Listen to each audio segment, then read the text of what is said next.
Hello students, welcome back to my channel chemistry live. তো গত ভিডিওতে আমরা কিন্তু অ্যাটমিক স্ট্রাকচারের একটা পার্ট শিখেছিলাম এবং সেটা হচ্ছে গিয়ে অ্যাটমস কাকে বলে, নিউক্লিয়াস কাকে বলে, এবং তার সঙ্গে সঙ্গে কিন্তু আরো বেশ কয়েকটা টপিক কিন্তু আমরা প্রিভিয়াসলি ভিডিওতে আমরা কিন্তু পড়েছিলাম এবং তোমরা কিন্তু ওই ভিডিওটা অবশ্যই কিন্তু চেক আউট করে নিও। আমি ডেসক্রিপশন বক্সে অবশ্যই লিংকটা দিয়ে রাখবো। তো আজকের আমরা শিখব হচ্ছে ইলেকট্রনিক কনফিগারেশন।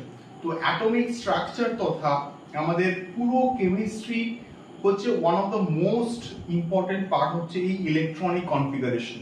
ইলেকট্রনিক কনফিগারেশন না শিখলে তোমরা কিন্তু ইন ফিউচারে কিন্তু খুব সমস্যায় পড়বে এবং সমস্ত জায়গাতে এই ইলেকট্রনিক কনফিগারেশন কিন্তু কাজে লাগে।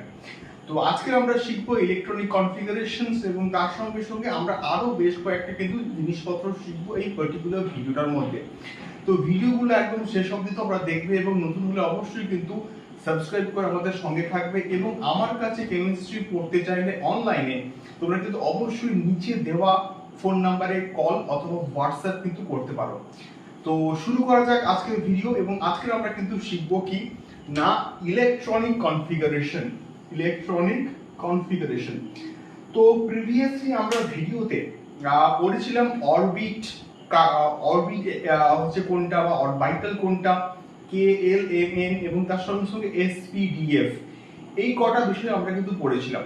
তো এই ইলেকট্রনিক যে কনফিগারেশন সেইটা শিখতে গেলে কিন্তু আমাদেরকে আফবাউ নীতি বা আফবাউ প্রিন্সিপাল সম্বন্ধে কিন্তু একটা বেসিক আইডিয়া থাকতে হবে। তো সেই আফবাউ নীতি বা আফবাউ যে প্রিন্সিপালটা সেটা এক্স্যাক্টলি কি, তো সেই প্রিন্সিপালটা কিন্তু এক্স্যাক্টলি আমাদের বলছে যে ইলেকট্রনগুলি প্রথমে সর্বনিম্ন কক্ষপথে কিন্তু ঢুকবে এবং তারপরে কিন্তু আস্তে আস্তে যখন শক্তি স্তর বাড়বে তো সেই শক্তি স্তরে কিন্তু আস্তে আস্তে অর্থাৎ নিম্ন থেকে উচ্চ শক্তি স্তরে কিন্তু ইলেকট্রনগুলো ট্রান্সফর্ম হবে। তো তোমাদের বইতে দেখবে এইরকম একটা কিন্তু ডায়াগ্রাম ড্র করা আছে অ্যাটমিক স্ট্রাকচারে। তো আমি এটা অলরেডি কিন্তু আগে থেকে ড্র করে রেখেছি। তো এই ডায়াগ্রাম অনুযায়ী কিন্তু তোমাদেরকে আমি একটু পার্ট বাই পার্ট বলছি যে প্রথমে সব থেকে যে সর্বনিম্ন শক্তি স্তর সেটা হচ্ছে কি আমাদের S1s। আমরা কিন্তু আগের ভিডিওতে শিখেছিলাম যে এস, পি, ডি এবং এফ, এই চারটে কিন্তু আমাদের অরবিটাল আছে। তো সেই অনুযায়ী প্রথম যে অরবিটাল সেটা হচ্ছে বা সর্বনিম্ন যে শক্তি স্তর সেটা হচ্ছে আমাদের 1s।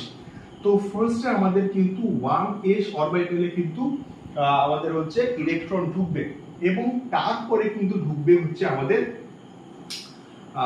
2s, মানে 2s ইলেকট্রন, 2s যে কক্ষপথ বা 2s যে আমাদের এনার্জি লেভেল যে শক্তি স্তর সেখানে কিন্তু আমাদের ইলেকট্রনগুলো ঢুকবে এবং তারপরে এটা ব্যাক করে কিন্তু 2p তে আসবে, 2p তে ব্যাক করে কিন্তু আসবে 3s এ, এইভাবে কিন্তু কন্টিনিউয়াসলি কিন্তু চলতে থাকবে এবং তারপরে আসবে 3p তে, 3p থেকে 4s এবং 4s থেকে আসবে কিন্তু 3d তে, 3d থেকে আসবে 4p তে, 4p থেকে আসবে 5s এ এবং তারপরে এই কন্টিনিউয়াসলি যে বিষয়পত্রগুলো কিন্তু চলতেই থাকবে। তো এইভাবে আমরা যদি সিকোয়েন্সটাকে ড্র করি তাহলে আমরা যে সিকোয়েন্সটা পাবো সেটা হচ্ছে গিয়ে সবার ফার্স্টে যে শক্তি স্তরে ইলেকট্রনটা ঢুকবে সেটা হচ্ছে কি আমাদের, আমি এখানে ফার্স্টেই বললাম যে 1s, তারপরে আসবে 2s, তারপরে আসবে 2p, তারপরে আসবে আমাদের 3s, 3p, তারপরে আসবে 4s, তারপরে আসবে আমাদের 3d। এরকম করে কিন্তু কন্টিনিউয়াসলি এই ইলেকট্রনগুলো পরপর কিন্তু শক্তি স্তরে কিন্তু ফিল আপ হয়ে কিন্তু চলতে থাকবে। তো এটাই হচ্ছে ইলেকট্রনিক কনফিগারেশনের একদম বেসিক একটা জিনিসপত্র। তো এইবারে হচ্ছে আমরা একটা একটা করে অ্যাটমের ইলেকট্রনিক কনফিগারেশন কিন্তু শিখব এবং সেটা আমরা কিন্তু তোমাদের সঙ্গে একে একে কিন্তু দেখাবো। সবার ফার্স্টে যদি আসি আমরা হাইড্রোজেনের ক্ষেত্রে, হাইড্রোজেনের অ্যাটমিক নাম্বার হচ্ছে 1, তো সেক্ষেত্রে হাইড্রোজেনের ইলেকট্রনিক কনফিগারেশন হবে, আমরা এখানে লিখছি ইলেকট্রনিক কনফিগারেশন, তো হাইড্রোজেনের ক্ষেত্রে হবে 1s1। তার কারণটা হচ্ছে আমরা এখানে ফার্স্ট একটু ড্র করে নিই 1s 2s 2p, তারপরে 3s 3p, এরকম করে কিন্তু কন্টিনিউয়াসলি আমাদের চলতে থাকবে। তো এরপরে আমরা যদি বেরিলিয়ামের ক্ষেত্রে কত হয় 4, তো সেক্ষেত্রে এটার ইলেকট্রনিক কনফিগারেশন হবে কত না 1s2 2s2।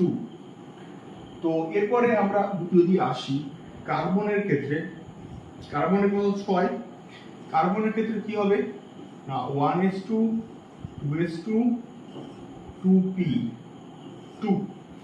তো এটাই হচ্ছে কার্বনের ক্ষেত্রে ইলেকট্রনিক কনফিগারেশন। তোমরা দেখো ফার্স্টে 1s ফিল আপ হচ্ছে, তারপরে 2s ফিল আপ হচ্ছে, এবং তারপরে কিন্তু 2p তে কিন্তু ইলেকট্রন গুলো ঢুকছে।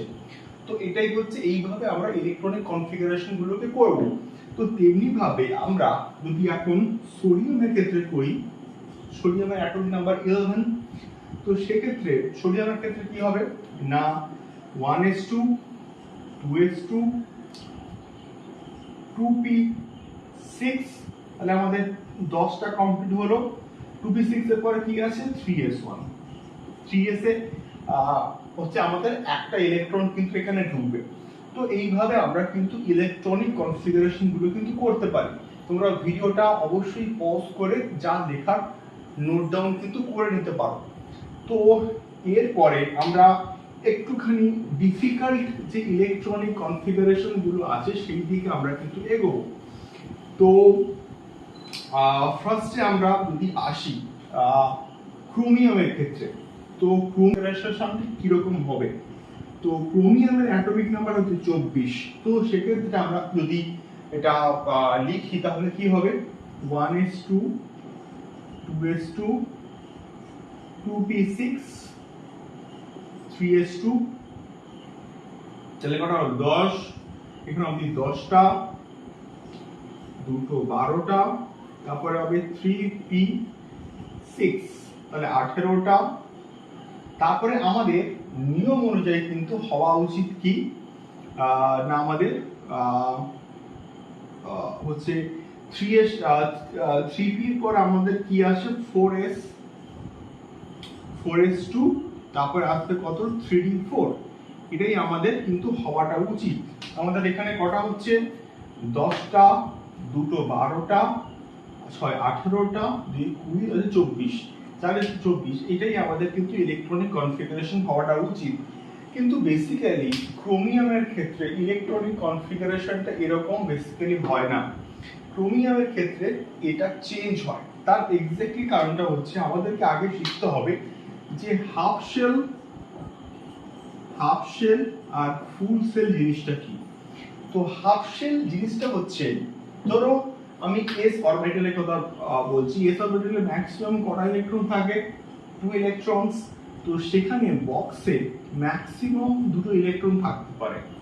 যদি s অরবিটালের মধ্যে একটা ইলেকট্রন থাকে তাকে আমরা বলবো হাফ শেল। যদি s অরবিটালে দুটো ইলেকট্রন থাকে তাহলে তাকে আমরা বলবো ফুল শেল। তো এটাই হচ্ছে হাফ শেল আর ফুল শেলের মধ্যে বেসিক একটা ডিফারেন্স। তেমনি ভাবে যদি p অরবিটালের ক্ষেত্রে যদি ভাবি আমরা, p অরবিটালের ক্ষেত্রে এইটা হচ্ছে আমাদের হাফ শেল, p অরবিটালের ক্ষেত্রে এইটা হচ্ছে আমাদের ফুল শেল। মানে অর্ধেকটা ফিল আপ হলে হাফ শেল, পুরো সম্পূর্ণভাবে ফিল আপ হলে তাকে আমরা বলবো ফুল শেল। তো হাফ শেল আর ফুল শেল অরবিটাল যাদের থাকে তারা কিন্তু অনেকটা বেশি স্টেবল পায় বা স্টেবিলিটি হয়, বা স্টেবল সেই অ্যাটমটা কিন্তু স্টেবল হয়। তো তেমনি ভাবে তোমরা যদি এখানে দেখো তাহলে এই 4s এবং 3d4 অরবিটালের ক্ষেত্রে এটা কিন্তু একদমই স্টেবল নয়। তার কারণটা হচ্ছে এটার যে আউটার মোস্ট শেলটা 3d4টা কিন্তু হাফ ফিলও নয় আর ফুল ফিলও নয়। তো সেই জন্য এটার সঠিক এটা স্টেবল হতে গেলে এদের ইলেকট্রনের কিন্তু এক্সচেঞ্জ হয়।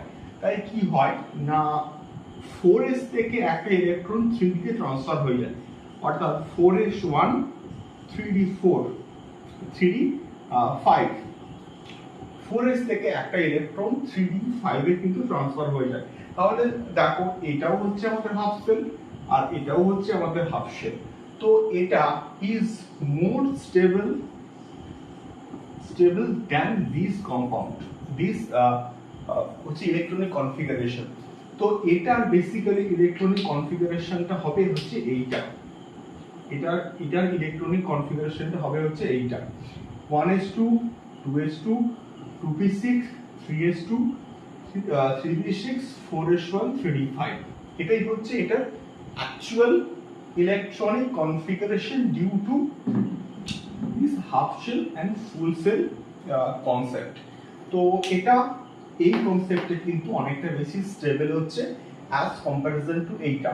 তো এটা আশা করছি তোমাদের একটু হলেও ক্লিয়ার হচ্ছে।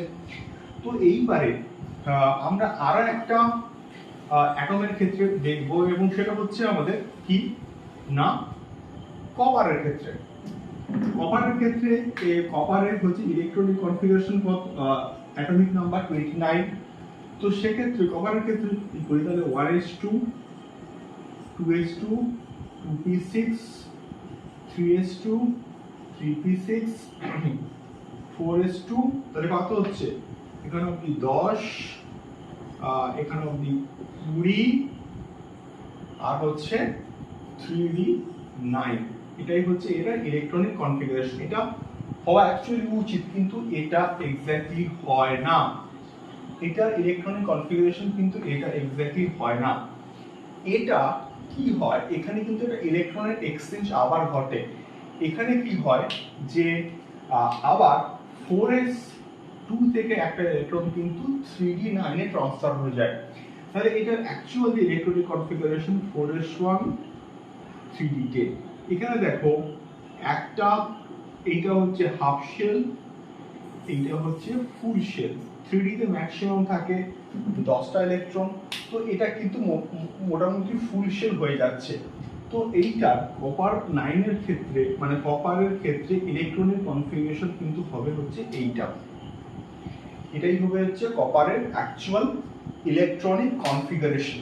তো আশা করছি ইলেকট্রনিক কনফিগারেশন নিয়ে আর কোনো রকম কোয়েশ্চেন থাকবে না। এইবারে আমরা ইলেকট্রনিক কনফিগারেশন শিখবো হচ্ছে ক্যাটায়ন এবং অ্যানায়নের ক্ষেত্রে। তো সেক্ষেত্রে আমরা যদি একটা ক্যাটায়ন ধরি যে সোডিয়াম প্লাস, সোডিয়াম প্লাসের ক্ষেত্রে সোডিয়ামের অ্যাটমিক নাম্বার 11। যখন সোডিয়াম প্লাস হবে তখন এটা একটা ইলেকট্রন ত্যাগ করবে, সোডিয়াম প্লাস হবে, তাহলে এটা ইলেকট্রনিক কনফিগারেশন অ্যাটমিক নাম্বার তখন কিন্তু আমরা লিখবো 10। তাহলে 10 এর ক্ষেত্রে কি হবে, সিম্পল 1s2 2s2 2p5, এই হবে তখন এটা ইলেকট্রনিক কনফিগারেশন। তেমনি ভাবে আমরা যদি সরি 2p6 তেমনি ভাবে আমরা যদি ফ্লুরিন মাইনাসের ক্ষেত্রে ভাবি, তাহলে ফ্লুরিনের কত, ফ্লুরিনের 9, এটা ফ্লুরিন মাইনাসের ক্ষেত্রে একটা ইলেকট্রন যোগ হবে ফ্লুরিন মাইনাস, তখন এটা হয়ে যাবে 10। তো সেক্ষেত্রে তাহলে কি হবে 1s2 2s2 2p6, তখন কিন্তু এটার ইলেকট্রনিক কনফিগারেশন হবে এইটা। অর্থাৎ যখন আমরা ক্যাটায়ন তৈরি করব একটা ইলেকট্রন সেই অ্যাটম থেকে বেরিয়ে যাবে, যখন আমরা হচ্ছে একটা অ্যানায়ন তৈরি করব সেই অ্যাটমটার মধ্যে কিন্তু একটা ইলেকট্রন যোগ হবে। তো এটাই হচ্ছে মোটামুটি ক্যাটায়ন এবং অ্যানায়নের বেসিক ইলেকট্রনিক কনফিগারেশন। তো আশা করছি তোমাদের ইলেকট্রনিক কনফিগারেশন সম্বন্ধে সমস্ত কিছু ক্লিয়ার হয়েছে। তো এটাই এই অবধি আজকের আমরা ভিডিওটা কিন্তু শেষ করছি, এবং এর পরবর্তী ভিডিওতে আমরা কিন্তু আইসোটোপ, আইসোবার এবং আইসোটোন এই সম্বন্ধে যাবতীয় কিছু কিন্তু শিখব। তো তোমাদের ভিডিওগুলো কেমন লাগছে অবশ্যই কিন্তু আমাকে কমেন্ট বক্সে কমেন্ট করে কিন্তু শেয়ার করো। আর নতুন হলে অবশ্যই কিন্তু আমাদের চ্যানেলটিকে সাবস্ক্রাইব করতে হবে এবং সাবস্ক্রাইব করে কিন্তু সঙ্গে থাকতে হবে। দেখা হচ্ছে পরবর্তী ভিডিওতে কেমিস্ট্রি সংক্রান্ত আরো অনেক অনেক ভিডিওস নিয়ে। টাটা।